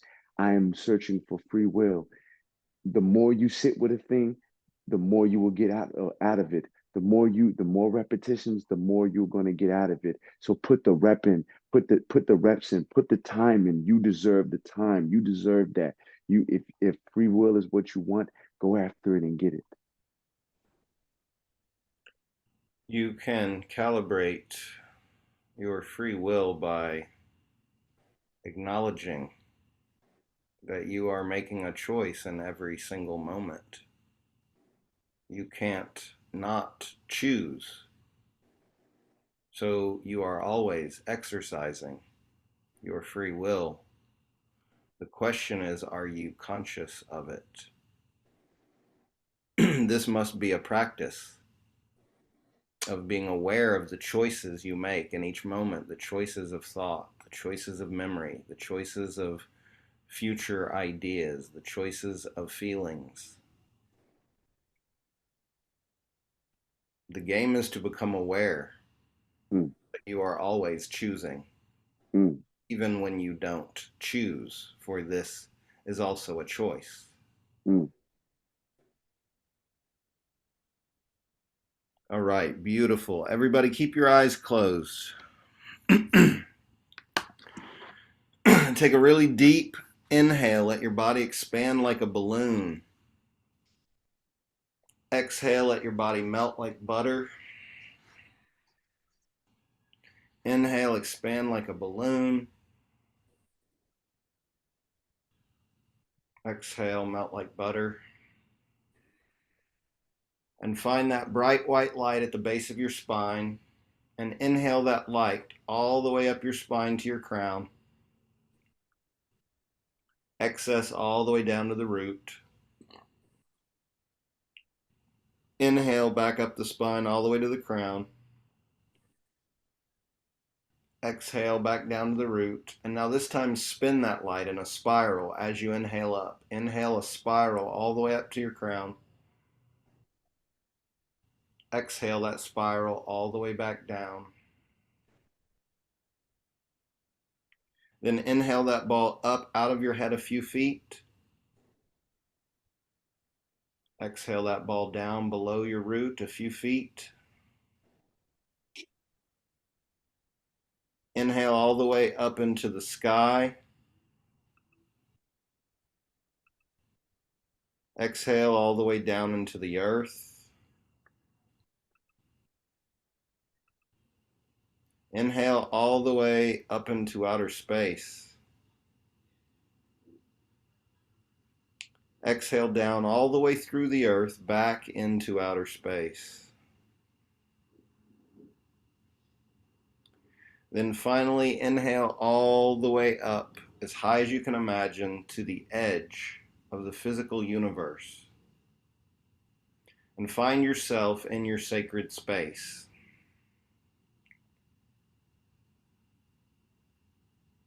Notice what it feels like here. Notice what you see.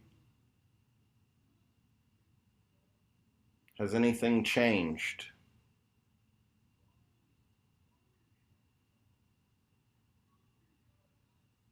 Look around and see if there's anything you feel the need to add. Is there anything your sacred space is missing? Go ahead and add it. And then visualize how you're going to use it.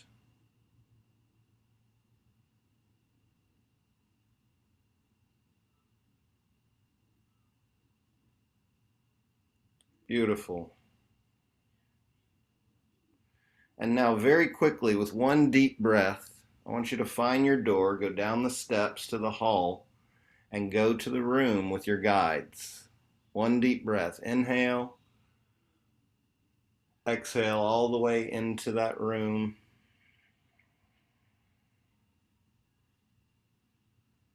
Then closing your metaphysical eyes, request your guide's presence, request the assistance of your guides, and feel them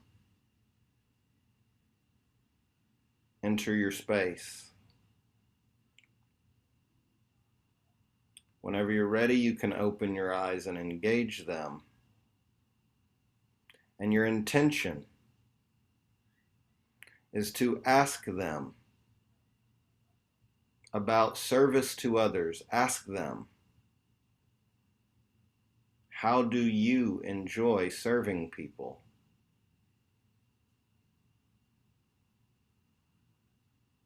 Allow them to show you the ways in which you naturally enjoy serving others.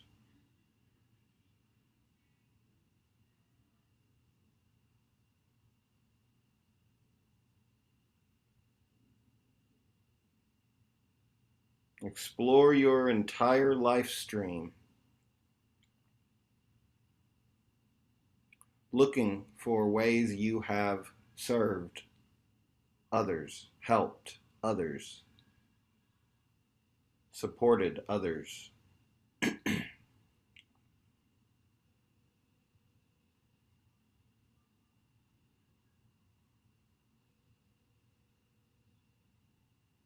And now ask your guides about ways that you haven't even discovered yet.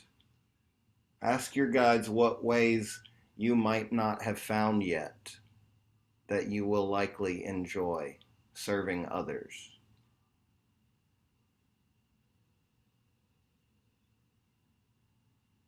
Feel into these timelines. Feel into these possibilities.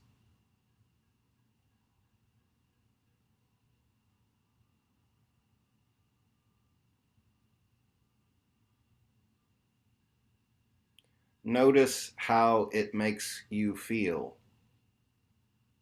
to serve others.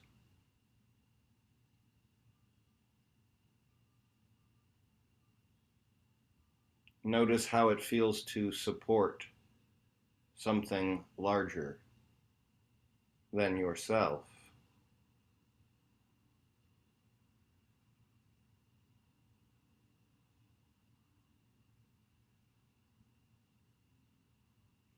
Now begin to let all of these different forms of service blend together and allow yourself to see clearly the thread which connects all of them, which is your attention.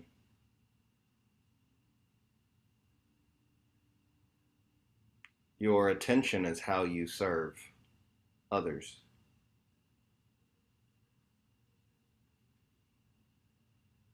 There are an infinite number of ways this attention can be expressed. But see very clearly, it is the willingness to witness another in their confusion, in their pain, in their loneliness, in their fear.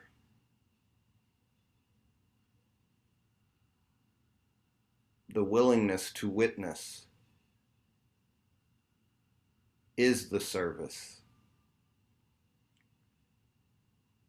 It matters not what form or shape you place upon it.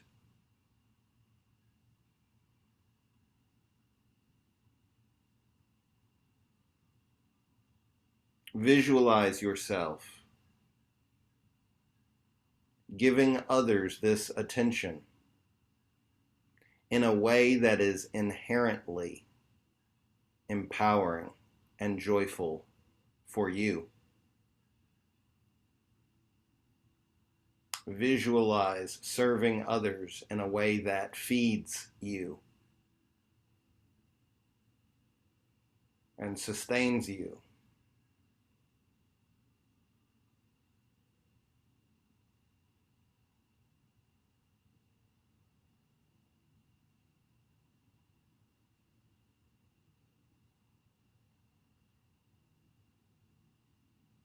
Now visualize giving yourself this same loving attention. Imagine witnessing yourself in your own confusion, in your own sadness, in your own fear, in your own loneliness. Be your own best friend right now.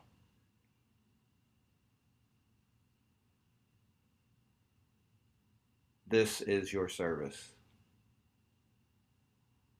This is your practice.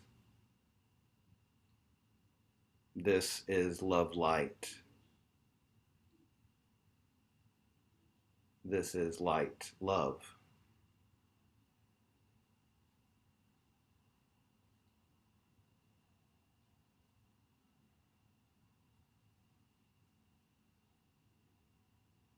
Beautiful. Take a second and see if there are any other guides which desire your attention. See if there are any other questions you have for them in this moment.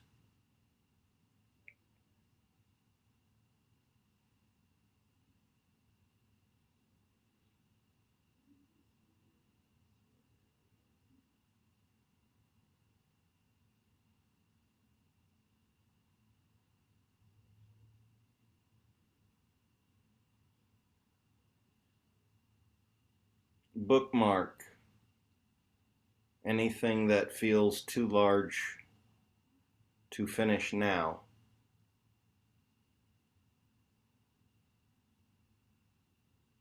Make this bookmark visual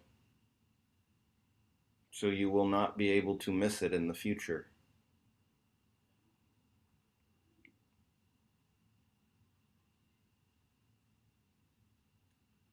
Now thank your guides with your entire heart and soul. Allow yourself to feel as much appreciation as you are capable of in this moment for this unconditional love, this unconditional support.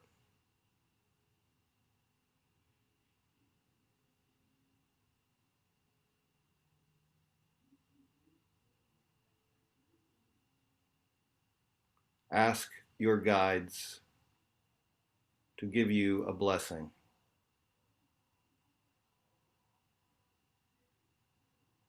And receive this blessing.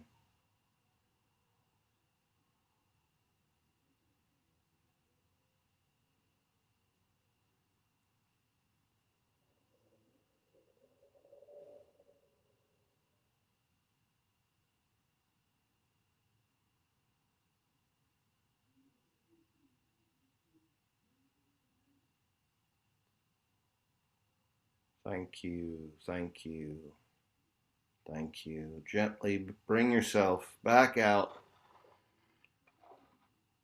of your guide's room,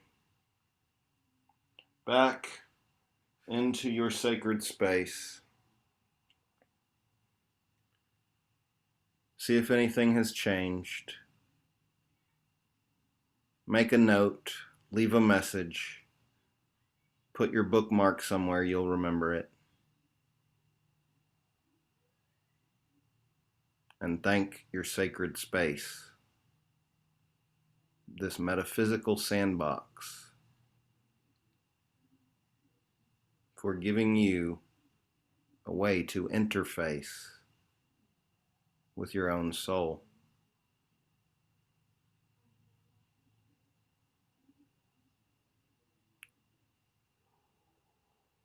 Beautiful.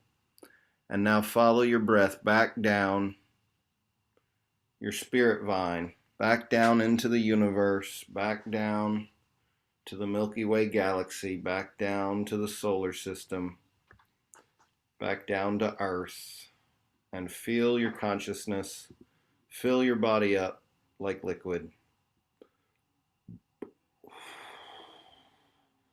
Wiggle anything you need to wiggle, stretch anything you need to stretch. Mm-hmm.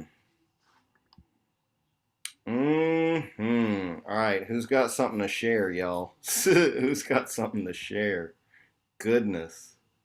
I am sweating. Marvelous. I'm always sharing. Thank you for listening. That's why we're here. So the witnessing, right? The witnessing, being of service and, being a social worker and kind of like this, that was like my path of service since I was young, because I always wanted to help other people. But witnessing from a different layer and a different level, right? Just like witnessing their soul being love itself, without judgment, without like discrimination, just like witnessing and saying, understanding that that's just another me, and that's just another layer of love, right? It's just confused, and I'm just witnessing, but expanding on that, taking away the judgment, right? From when I'm observing and judging myself for not being up to part with others, or not having this lifestyle or that lifestyle. Because by judging what I'm witnessing, I'm injuring the process. I'm inflicting an injury. And so expanding on the witnessing, not just on the people who are obviously in pain, but the witnessing of the people who are in joy and love, and observing them and witnessing them in their glory as well, without discrimination or judgment. It looked like you were dealing with some emotions there in that. Were things coming up for you? No, it's just that when I feel that energetic hug love, it's just like it's the energy that comes in is very strong when I feel that love, that I have to take the bigger, vibrationally I have to take deeper breath, and then tears always come out, because it's a lot of love that I'm feeling, and like this body can't always take it, so it just expresses itself in that way, but it's a lot of love. Thank you. It was beautiful. It was beautiful. I didn't feel like it was bad emotion at all. Yeah. Tell you were feeling that.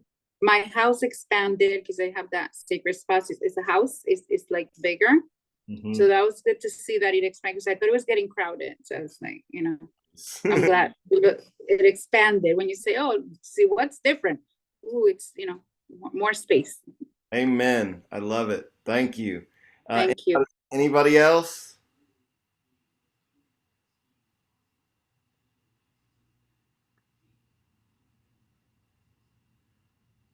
Y'all serious? Are y'all serious? My space hasn't changed. It's the same, and I'm still in the feelings. I mean, there's colors there, but it's mostly the intense pressure my body's feeling, and my hands were getting so hot. I was like ready to drop the stones I was holding. Yeah, no, we know that you don't have so many visuals, but I love how connected you are to the senses. And did you get any feelings of passive service when you were feeling all that? What I have been doing, the flashes of when you were talking, because I can't really visualize, but the memories of, like, working at the Catholic Church and helping with the kids. My kids are in Montessori school, so I did the all the little things that they needed me to do. That was my path of service for my children, helping them and all the other kids there, and teaching them in their little whatever section they wanted me to teach and stuff. So So when you say memory, how do you experience the memory if you don't see something? well, I get flashes, but it's not, they're so quick, it's like So, a quick flashcard. It's right. there and it's gone. It's there and it's gone. So instead of telling yourself that you can't see visuals, I want you to start noticing that you do get them sometimes. I want you to start paying attention to what you do see, because the more you focus on what you do see, the more you'll see. Whereas the more you tell yourself you can't see, the less you'll see. Does that make sense? Yes, and I don't know if you've seen it in my other things. I have seen, I've Mhm. commented that I have had flashes before, like faces and stuff, but things just happen so rapidly, I can't grasp them all the way or Mhm. decipher them Mhm. sometimes. That's okay. That's okay. Let it be what it's going to be. Thank you so much. Anybody else? Zori? So my space has gotten a lot more coordinated. Um, I went there the same way, but it wasn't like I didn't step into the dojo this time. I was in like a condo, and it was kind of like if you've ever played like a video game where you have like a main character and the main character like always, whenever you like start the game, the main character is like sitting in like certain area or whatever in the video game.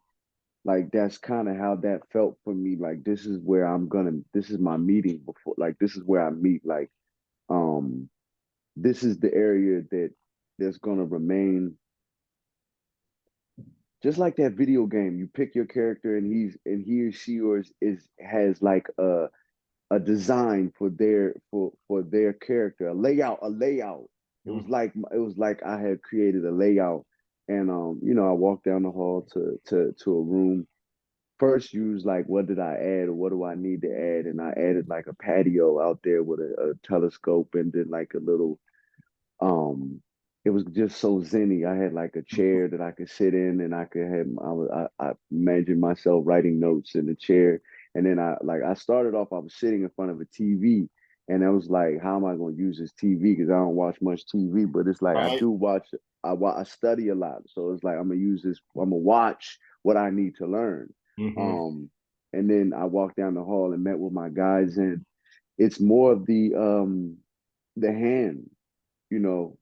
I feel like I've always been in tune with how I wanted to help, but this hand thing is starting to become a new thing for real, kind of a new thing. Like I bought a Reiki course one time and just, said wanted to dive into that, but it's like I saw myself putting somebody on a table in like physical therapy or like Mm-hmm. just touching people, like making them feel good with my hands.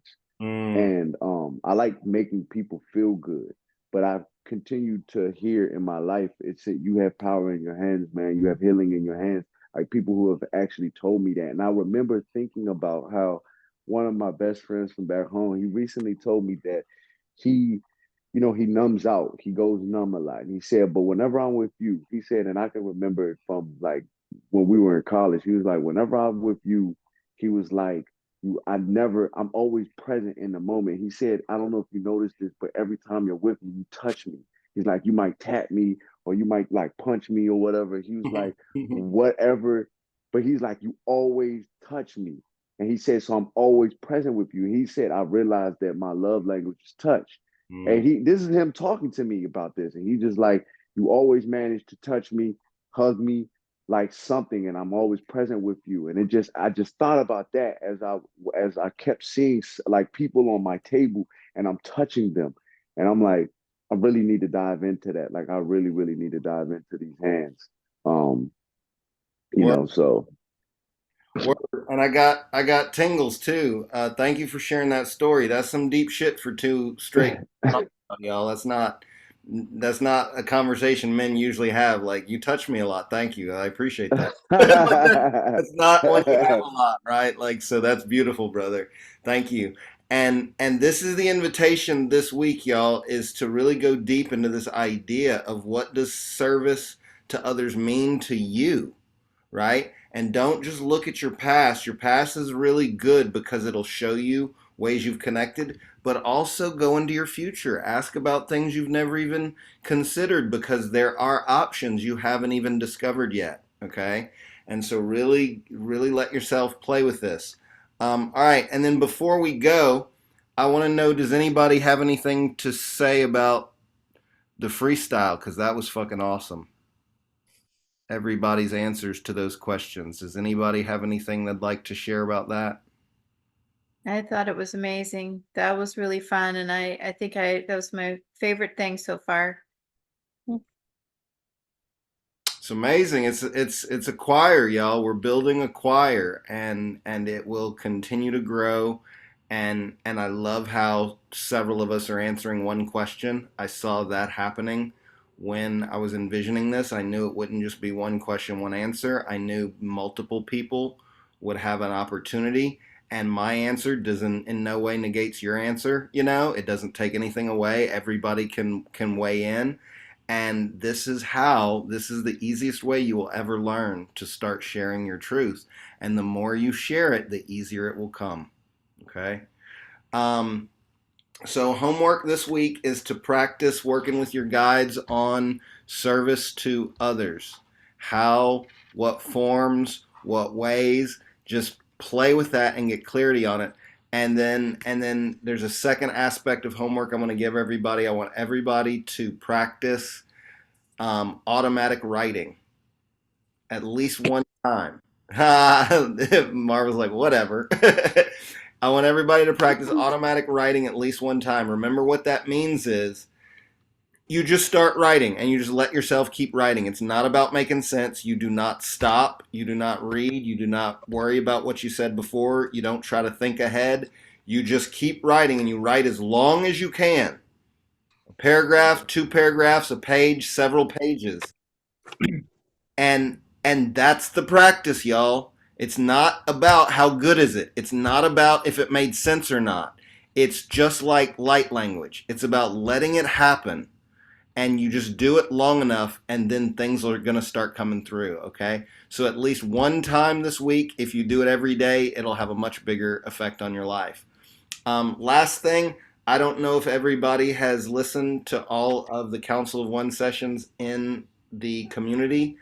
I would invite you to, because there's absolute priceless stuff there, and you're being taught slightly different things there than we're doing in these sessions. So please, whenever you can, fit in those sessions, because that's a huge part of what's actually happening here. Anybody thoughts, questions? Yes, ma'am? Some tips for the scribing, right? Oh, perfect. Yes. Tips from scribing.